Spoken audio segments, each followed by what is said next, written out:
The following production is part of the Play Some Video Games podcast network.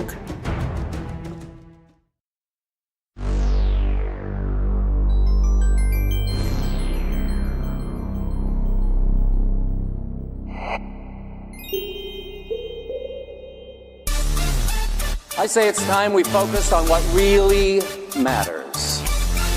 The games. PlayStation.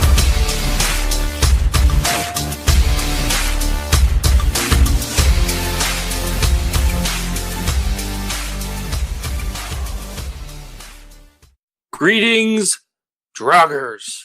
It is I, Seth, and I'm joined this morning by Justin. This is the PlayStation Experience PSXP episode 11. Justin,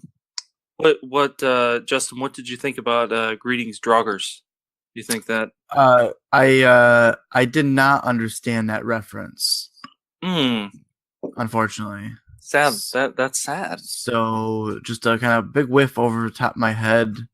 And now I feel embarrassed. So you shouldn't feel embarrassed. That is a reference to the iconic PlayStation exclusive that just released, God of War. And I just figured, since Donnie says greetings, Koopalings, that the Droggers, they are like the undead creatures that Kratos fights. They're kind of like the low level enemies.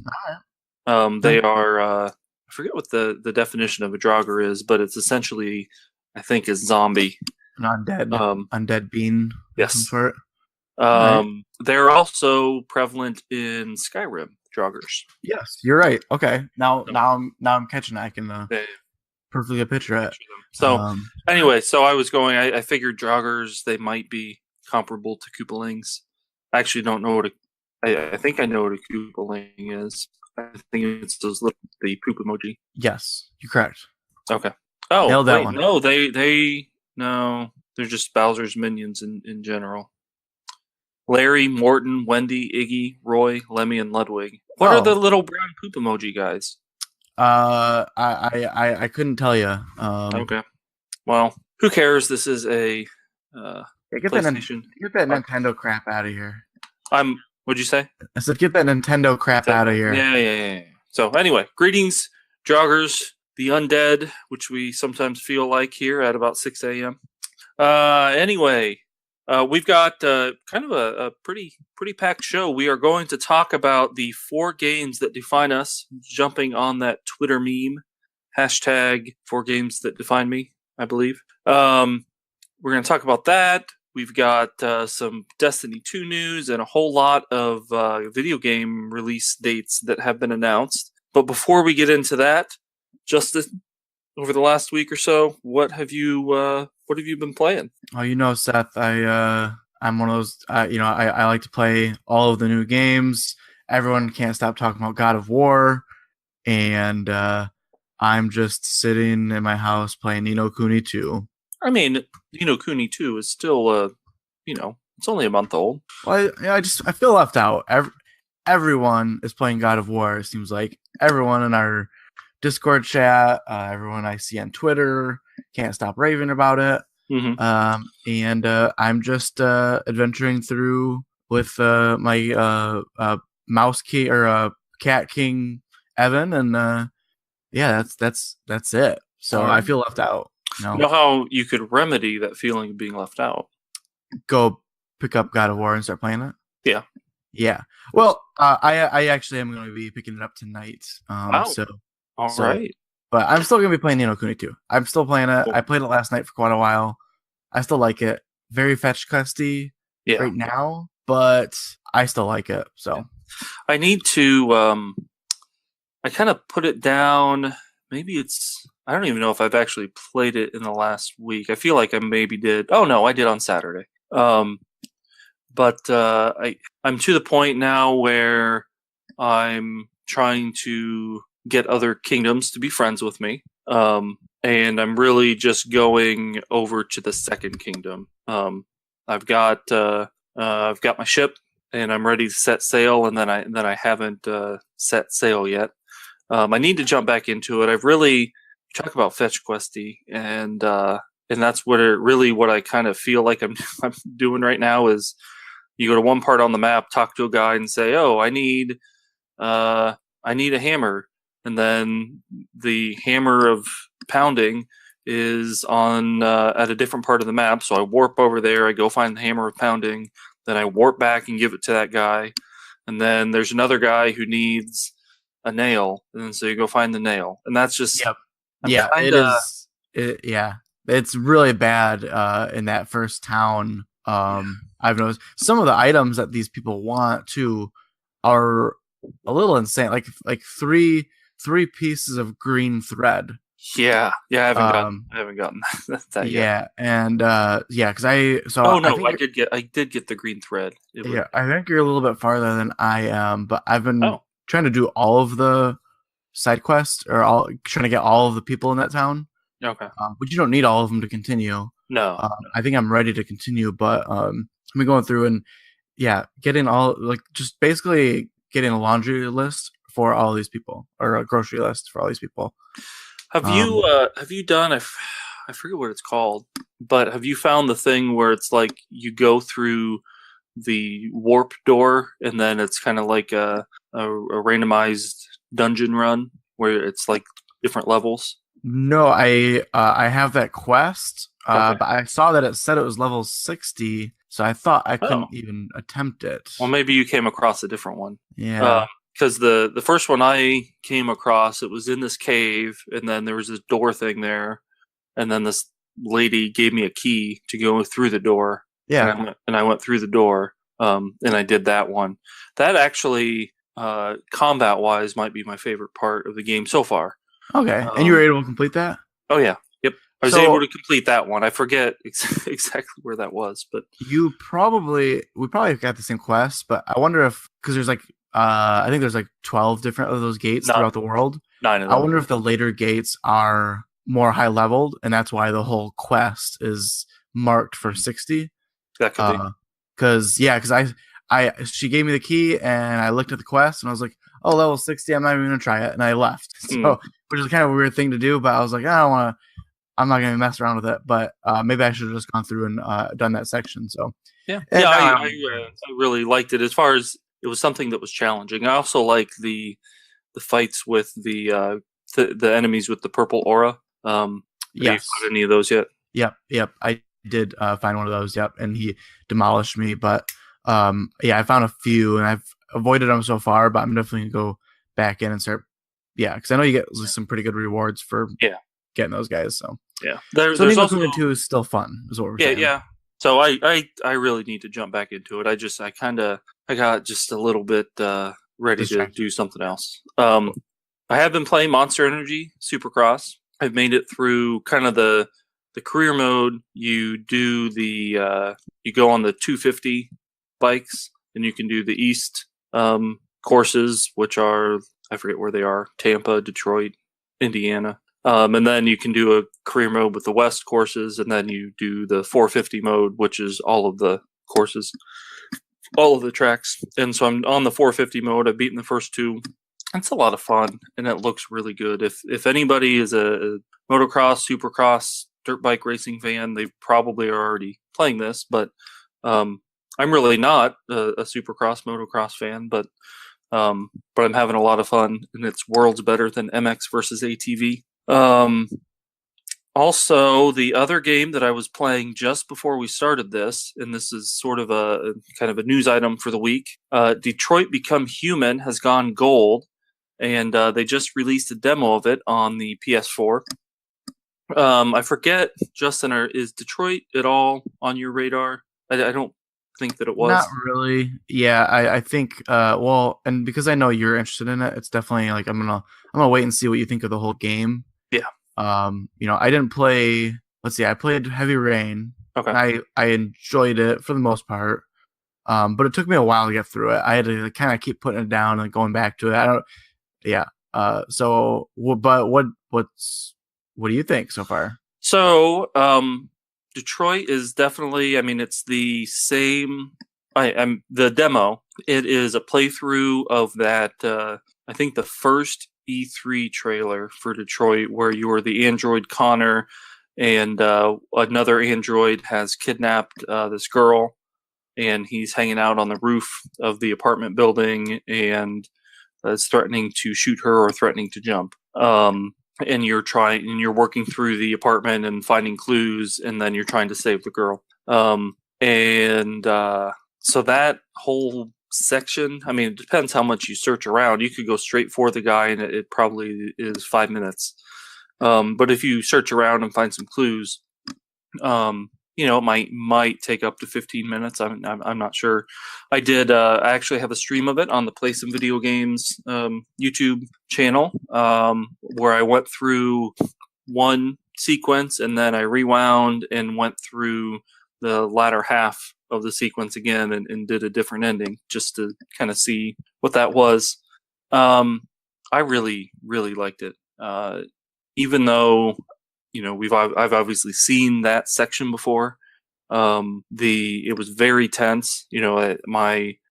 Naturally I wanted to save the girl and really didn't want the other android to get hurt. So I was trying to do both of those things, and you go through the house and you still control it where you walk around with the left thumbstick, and then with the right thumbstick you come up to a item of interest, and you have to manipulate the right thumbstick to pick it up or to look at it or to investigate the scene, whatever it calls for. So in some ways it controls similarly to their past games. It's not quite as clunky as Heavy Rain, what you would expect because it's 10 years newer than Heavy Rain was. It looks awesome. The transition from the cutscene to you're controlling it is seamless. And I would say to anybody, if you're at all interested in it and concerned about how it controls, because I think that's the biggest detraction for trying to go back and play Heavy Rain at this point. Download it, give it a try. It's again 15 minutes, and I really liked it. It reaffirmed my desire to play the full game. So and I played through and got 2 of the endings to the scenario. I think there's a third. One ending, I saved the girl. Actually, both endings I was able to save the girl, but one ending I actually sacrificed myself, Connor, which that's one of the kind of hallmarks of the Quantic Dream games is anything that happens during your playthrough happens. If you die as one of the main characters, that character's dead. So it'd be really interesting. Connor's one of the 3 main characters to play through the rest of the game if he dies in the opening scene. So I don't know. It's an interesting concept, and I'm looking forward to it. So that's what we've been playing. On to the topics of the week. There was a big Destiny 2 stream yesterday, but before we get to that, because I think do you play Destiny 2? I always forget. I do not. Okay. So I'm, of us, the only one interested in that. So before I dive into Destiny 2, through the PlayStation's Totally Digital sale, they announced a few new games that are coming over the next month. Tacoma is coming over on May 8th. H1Z1 debuts on PS4 on May 22nd. Goner and Omen Sight both come on May 15th. And I believe each of those have H1Z1's free to play, but it has a packet that you can buy. But each of those have PlayStation Plus discounts associated with pre-orders. Are you interested in any of those 4 games? Tacoma, with the sale, it's only $16. Yeah.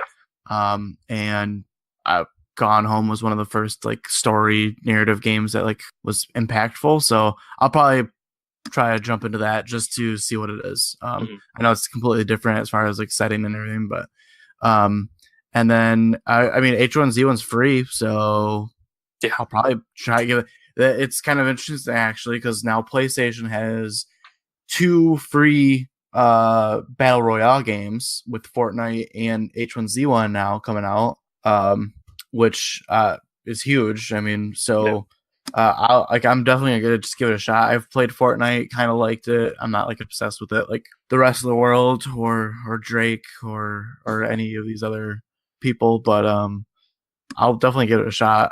I like the more realistic look of it than PUBG always looked more interesting to me than Fortnite. So right, and that's H1 assume with H1Z1. Yeah, exactly. So I'll probably try out H1Z1 and hopefully be able to pick up Tacoma and play through that. Cool. Goner is a 2D side-scrolling roguelike. All of these games have posts on the PlayStation blog, so people should go check those out. I played Goner on the Nintendo Switch and really, really like it. If you like roguelikes, if you like 2D side-scrolling platformer shooters, it's a lot of fun. It's tough, very tough, but it is a lot of fun. And Omen Sight is the second game from the creators of Stories: The Path of Destinies, where in that game you're this fox, and you go through the story, and you play through the same story over and over, but you find different things each time you play through the story.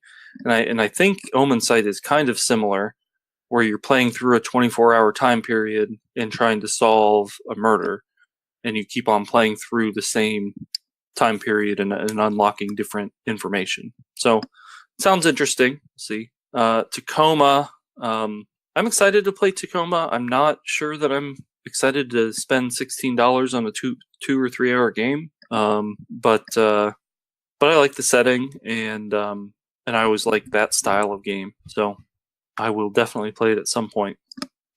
And then the big thing that came up yesterday, Destiny 2, they revealed their next expansion called Warmind, and it is going to release on May 8th for anybody who has the season pass or would want to buy it separately, whatever. The Warmind Rasputin has awoken on Mars and awaits players. You're going to fight alongside Guardian named Anna Bray, and taking on a formerly frozen hive army known as the Grasp of Nokris in order to reach Rasputin's core. Anybody who's played Destiny knows Rasputin. They've met Rasputin. He's one of the first. He's an AI, and it's one of the first missions in the first game that you kind of undertake. The coolest thing, they're making some changes. They're adding a bunch of new exotics. They're making some changes to the Crucible, which is the player versus player stuff. And the biggest thing that I'm excited for, aside from the story and getting a new story, is this mode called Escalation Protocol, which is a wave-based, I guess, kind of horde mode kind of thing. Yeah. Where there are 7 waves, and at the end of each wave, there might be like a little mini boss, and there's different objectives you need to complete. And then at the end of the 7th wave, there's a huge boss, and they have 5 different huge bosses, and they're going to rotate every week. So one every week, and then it'll reset, and each separate boss will drop different loot. So you have a reason to go in and play it at least 5 times, once a week. And from what they're saying, it's supposed to be pretty tough. So I'm looking forward to that. They're doing some other updates as well, and you can read about it on the PlayStation blog. IGN, Polygon has a really good breakdown of what they showed as well for anybody interested. But I think it looks really, really cool, and I'm still playing it. That I never talk about it, but I play Destiny 2 every Tuesday night with a friend, and actually last night I played Kevin is jumping back into Destiny 2 to get ready for Warmind. So I played a bit with Kevin and then my friend Mark. And so hopefully the 3 of us are going to be able to go through and complete some of this stuff. So, so you are still playing, like people are still playing Destiny 2. Yep.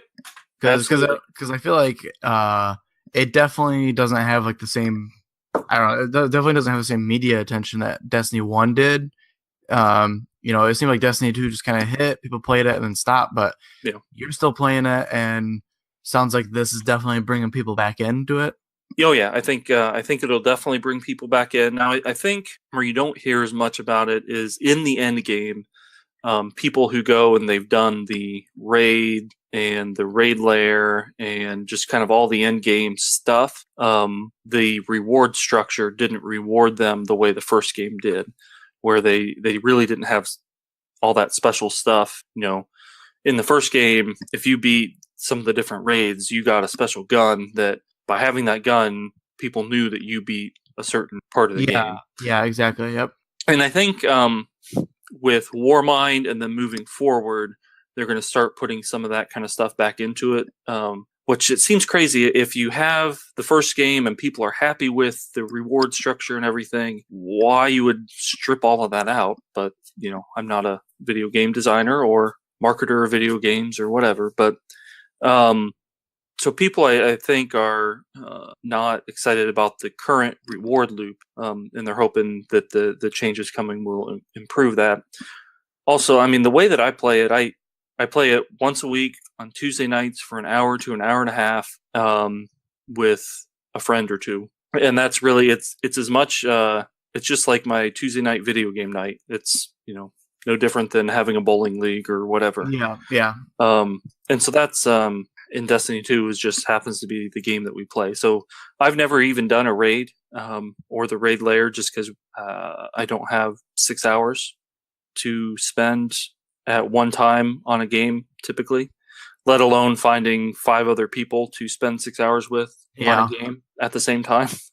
So it's fun, and I think I'm excited about the Warmind story, and then the escalation protocol, and I think that'll bring people back in. And then in September, they're coming out with another big expansion.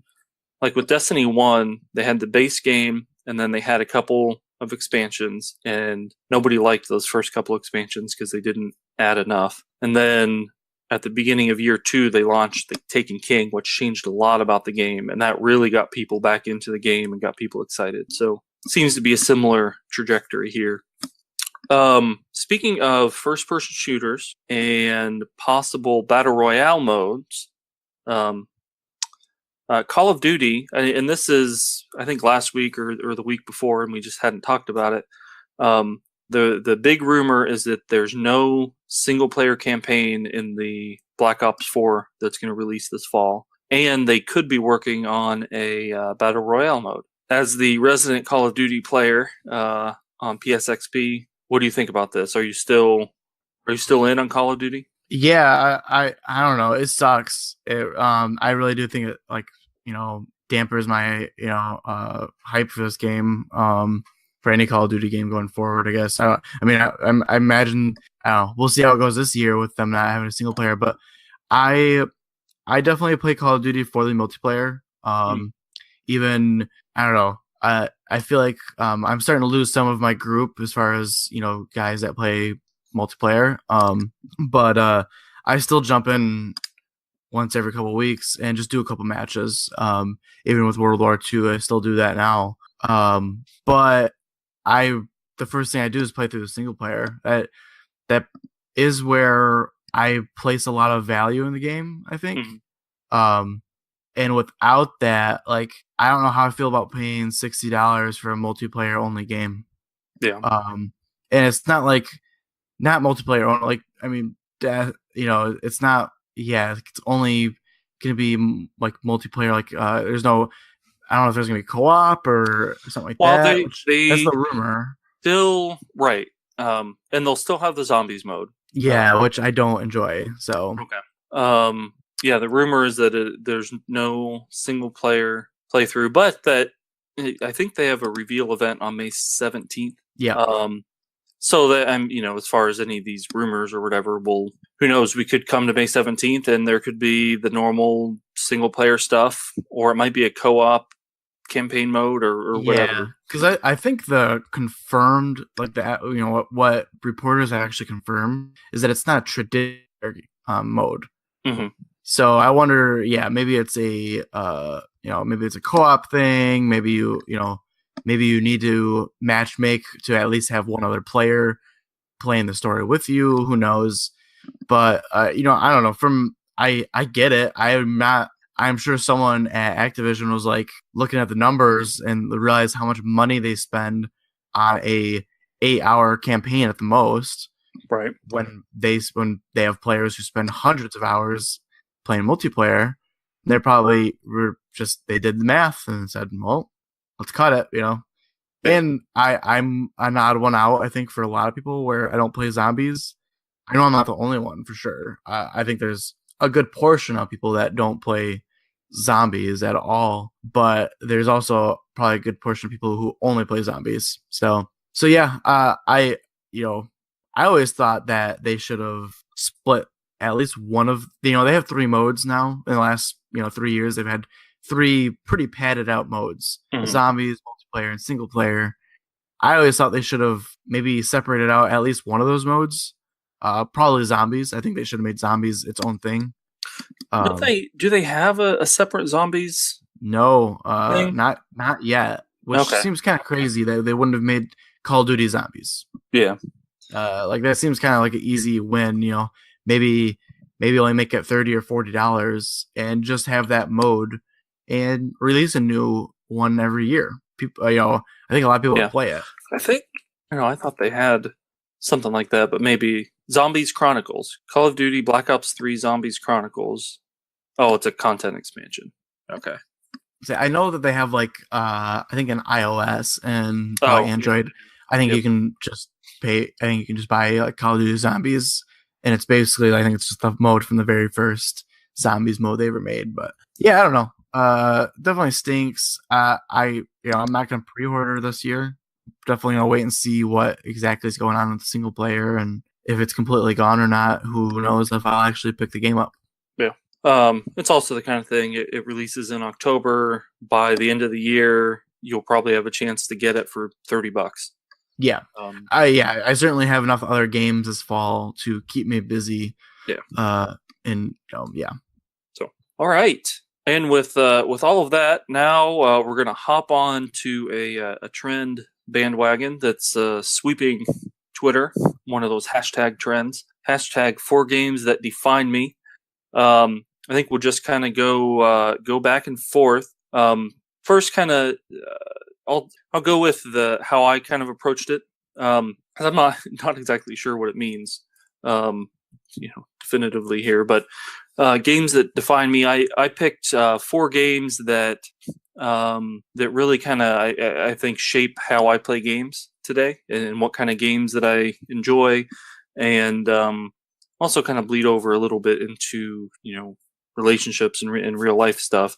These aren't necessarily my 4 favorite. They are not my 4 favorite games if I list my top 4 games of all time. But they are 4 games that really kind of shape different games that I'm interested in now and different experiences. So I don't know if that's similar for you or how you approached it. Yeah, I kind of did the same thing. Basically 4 games that, and some of them are my favorite games of all time. Some of them aren't. But they're 4 games that kind of I keep looking for. I took things out of those games that I keep looking for in current games, basically. Yeah. I don't think I like video games a lot, and I play them a lot, and I'd probably keep playing them for the rest of my life. But I wouldn't say any video game defines me as a person in any way. Right. Yeah. That's where the 4 games that define me is kind of. Yeah. But defining who I am, maybe as a gamer. All right. Yeah. That's what I chose. Yeah. I can't say I've learned a ton of life lessons through video games, other than anger management by playing Call of Duty. So yes. But yeah. Why don't you start us off? All right. I'm gonna go. My first one that I have written down is Sunset Riders. And that's a game that I've talked about a lot as well. It is one of my favorite games. One of my favorite games from growing up. I played it on Sega Genesis. I enjoyed it at the time. It's a co-op game, so I actually played it a lot, with my mom. And as far as defining me, that's one of my earliest. That and actually Contra are kind of my earliest co-op gaming experiences. And I think that's honestly, like I talked about, I get on and play Destiny 2 every week with someone, and that really kind of comes from that initial co-op experience of going through Sunset Riders. And we would go through that when I was younger. I don't know, probably beat it dozens of times. And I just love that game. Also, I talk about I like Westerns a lot. I love Red Dead Redemption. I liked the first Gun, the only Gun game on PS2. There was some game it was a Western and also had like vampires. I forget what it's called right now, but it was on PS2. And then now, when I was younger, I never watched Western films. I didn't watch John Wayne. I didn't watch the Man with No Name trilogy, and any of those things. But as I've grown older, I've watched a lot of those movies and have read a lot of Western books. And really, my love of that genre started with the Sunset Riders game. So that's one that really has bled into a lot of other parts of my life. But it started off, as far as a gamer, my co-op and playing with other people. That was one of the first games that I really played through with someone else. So yeah, it looks like it's like an easy connection. It's like it was one of the first co-op games that you ever played and really enjoyed, and you've continued to like co-op games and into your later life. So awesome. What's a game on your list? So Final Fantasy VII. Okay. It is one of my favorite games of all time. It's one of the first. It's certainly the first RPG or role playing game I ever played. The PlayStation 1 is definitely kind of where I had a Super Nintendo growing up, but I didn't play it obsessively, and I was a little bit young for it. But PlayStation 1 is where I really kind of started to really glob onto games, and I didn't have a ton of games. I had to replay a lot of games. And I remember I replayed Final Fantasy VII a lot, and so I really understood all of the mechanics, and I still like the story today. I love the setting, like it's not cyberpunk, but it's like I don't even know how I would it's like industrialized fantasy. Because there's big cities and motorcycles and stuff, but then at the same time you're fighting with swords and magic, so it's kind of a mash of the two. And I still would like to see that a lot more in games. Mm-hmm. Seems like you have to choose either that. We don't really have a setting like that. It's all either space, or maybe it's a Western, or maybe it's modern, but there's nothing like kind of, or it's fantasy, but it's like not Ni no Kuni. It's I want to find something that's kind of mashing two things together or something. Mm-hmm. But I'll forever remember the spoiler alert. I'll forever remember Eris dying in that game. So I would still like to see that have an RPG. Like I really wish Square would release an old school active time battle game or something like that. Mm-hmm. And there is that one series. So what's it called? Some Sonata, I think, or Eternal Sonata. Yeah, maybe it's not that. I can't think of what it's called. I don't know. Some Japanese game studio spun out of Square, I believe, or maybe they're partially owned by Square, and they've made a couple of. Are you talking the Bravely games? Bravely Default, Bravely Second? No, those I have not played those. I've heard those were a little bit better, but I don't know. No one. I wish they'd go back to that, because besides 7, that was where I kind of fell in love with that whole battle system and everything. And then I really liked Final Fantasy 8 and 9 as well. Mm-hmm. Those are 3 of my favorite games. But yeah, so Final Fantasy 7. Cool. The next one I have my list is Journey. Of course, first released on PS3 and then is also on PS4. And I have that. It is one of my favorite games of all time, a top 5 game easily. And it's kind of my stand-in for the story-based adventure games. I don't know exactly how you define them, but kind of like a quote-unquote walking simulator of Firewatch, Rapture. Everybody's Gone to the Rapture, Tacoma, like we talked about earlier.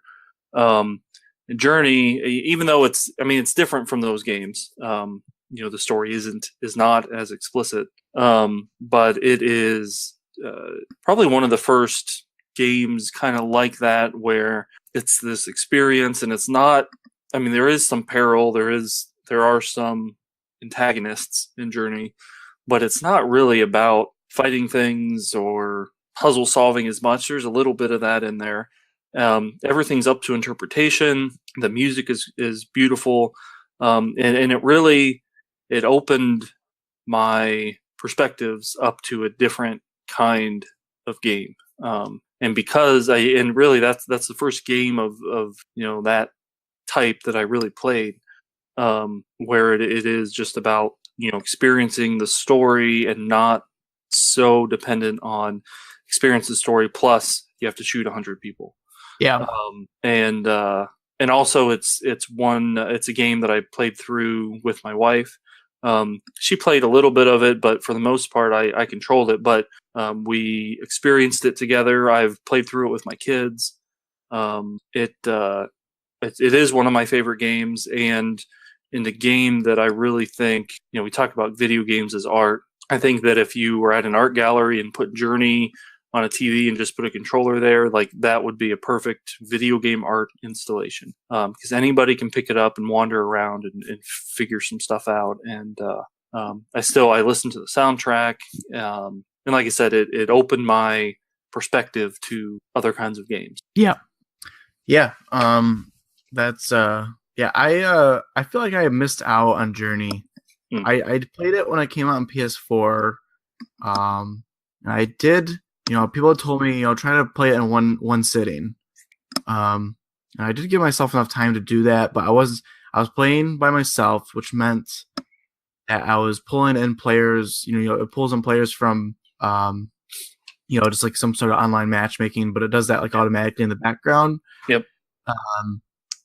But like I don't remember anyone. I don't think any one person stuck with me the whole entire game. And it just kind of seemed like every once in a while there was someone else there, and sometimes they weren't. And I don't know. I just did not have this experience that it seems like everyone else did. Because you listen to any like big video game site podcasts, and they all bring up Journey and how great of an experience they had with it, and I just didn't have that.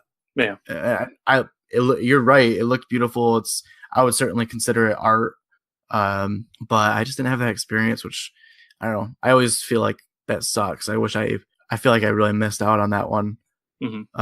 But yeah, I can definitely see why that's in your top, your 4 games. Yeah. So back to the PlayStation 1 for me, Metal Gear Solid. All right. Story, is one of the first, like, not coherent, but still, kind of just like a big epic story told in a video game that I can remember. That was, acted out, is voice acted and everything. Right.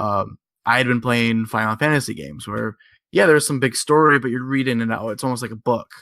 And it's kind of a choose, it's not a choose your own adventure, but with Metal Gear, it was a story being told to you. There's all these cutscenes, and then the actual gameplay was a lot of fun. I thought pretty dated now. If you go back to it, it's really hard, but it was a PS1 game, so it makes sense. And looking back, I think it's incredible what they did with. I think it's incredible what they did with like the cutscenes and the graphics of using the PS1. Because there's some kind of crazy systems in that game. Yeah. And mostly the story is what I think, I miss, Metal Gear Solid and Metal Gear Solid 2, even 3.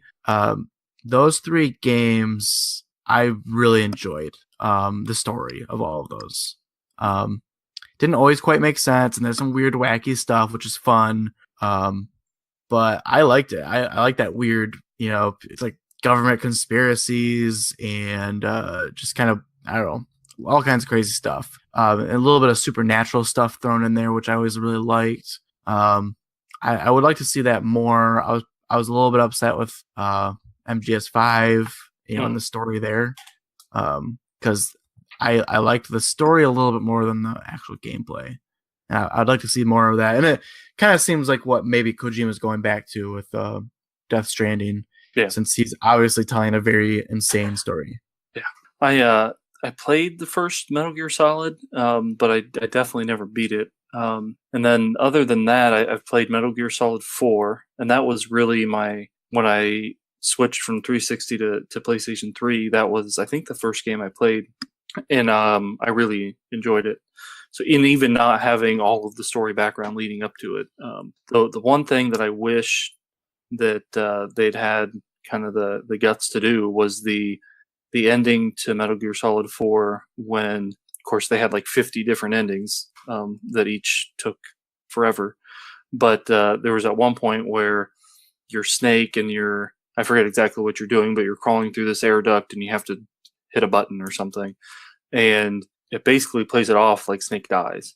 And then, a little while later, he pops up and you're doing other stuff and he's still alive. I kind of wish it had the, I don't know if the guts is the right word, but they had taken the step to go ahead and kill their main character. I mean, I think that the ending was perfect, and then it went on and did other stuff. Yeah.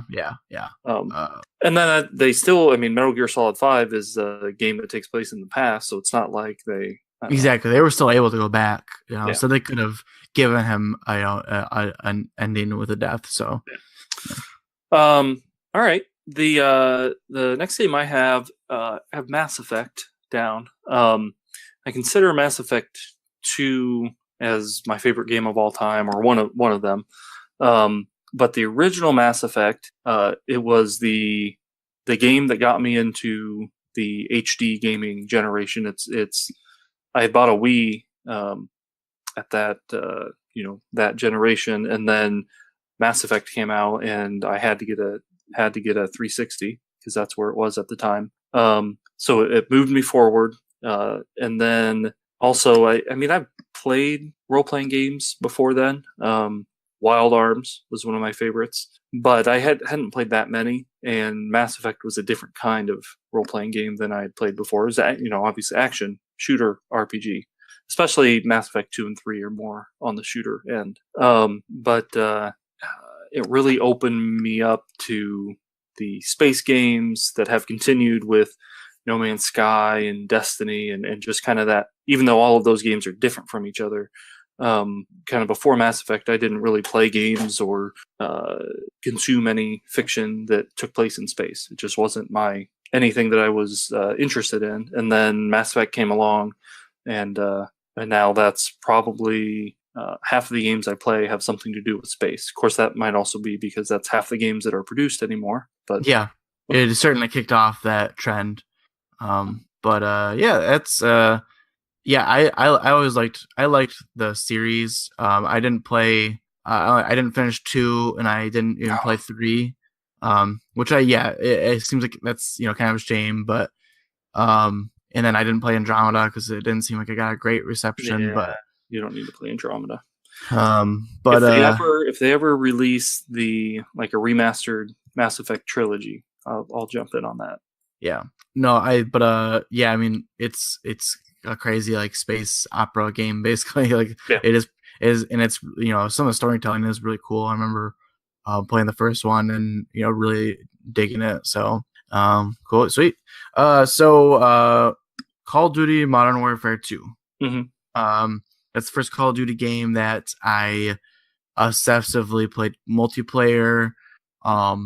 Really kind of got that itch for constantly going on, and it's a game. It's like playing any sport. It's a sport. I want to get better and perform better on the team, basically. Yeah. Like I kind of mentioned, I've always liked the single player side of Call of Duty, but Modern Warfare 2 was the first one where, multiplayer kind of was where it was at. And I think to this day, it's still the one I have the most hours into. I don't know. I just remember the gameplay being kind of perfected at that point. Mm-hmm. I think it got very complicated for the years following that. And then now it's kind of making its way back to, not so complicated, which is nice. But yeah, I still think that's one of the best Call of Duty games. And I think there's a rumor that they are going to release a remake of Modern Warfare 2, but they're I can't remember if the rumor is that they're getting rid of single player or they're getting rid of multiplayer. I would think I feel like I've they seen would both. get rid of multiplayer because I feel like, and I never played it, but I feel like the single player is the reason why people are so fond of that game. Yes, but I also know that the single player mode had a mission in it that is super controversial. Yeah, even to today. The no Russian. Yeah, and like I wonder if they would cancel the single player remake because they probably don't want to release that again and jump. You know, it's like we all understand that it's just a re-release, and we all understand it was just a way to tell a story. It wasn't, nothing. There was no ill will behind creating that, that mission to play. But it doesn't matter as far as certain media outlets are concerned, or the government. Right. I think to this day, still, if there's any, hubbub about, restricting playing, rated R or, certain games or something like that they always bring up this no Russian mission and say how awful games are and stuff like that. So, right. But yeah, Modern Warfare 2 still my favorite. All right.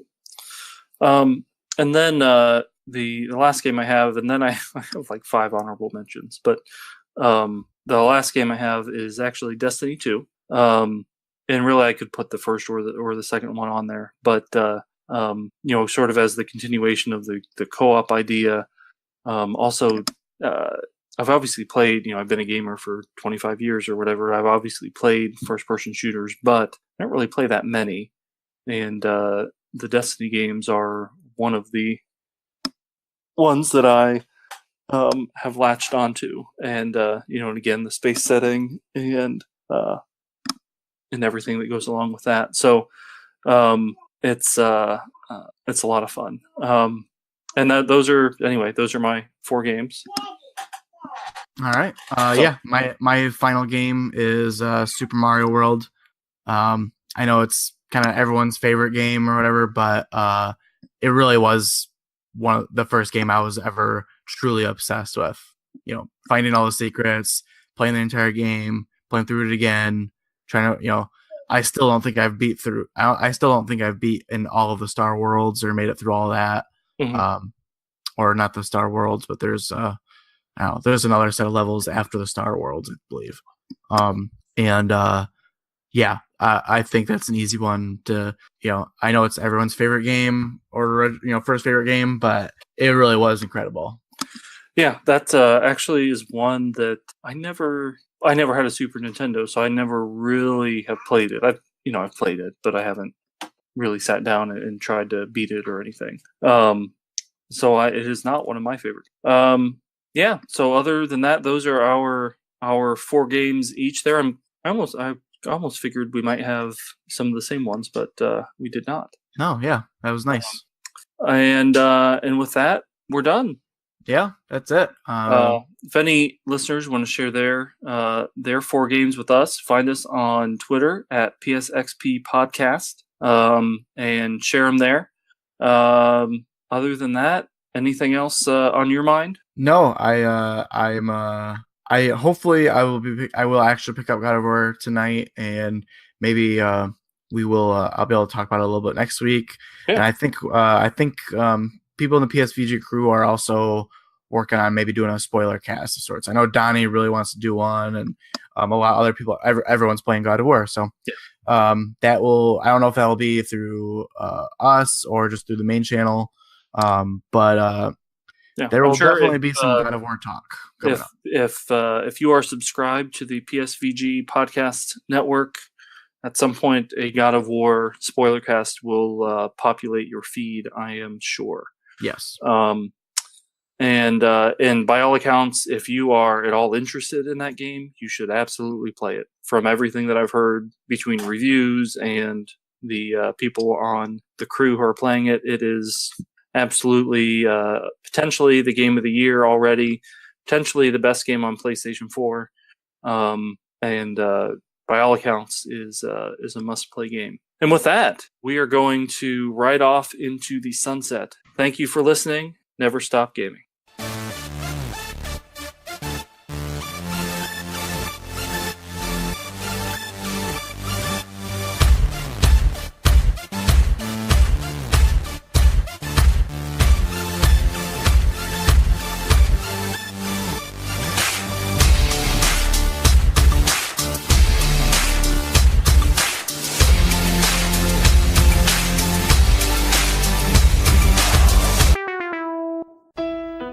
This has been a production of the Play Some Video Games Podcast Network.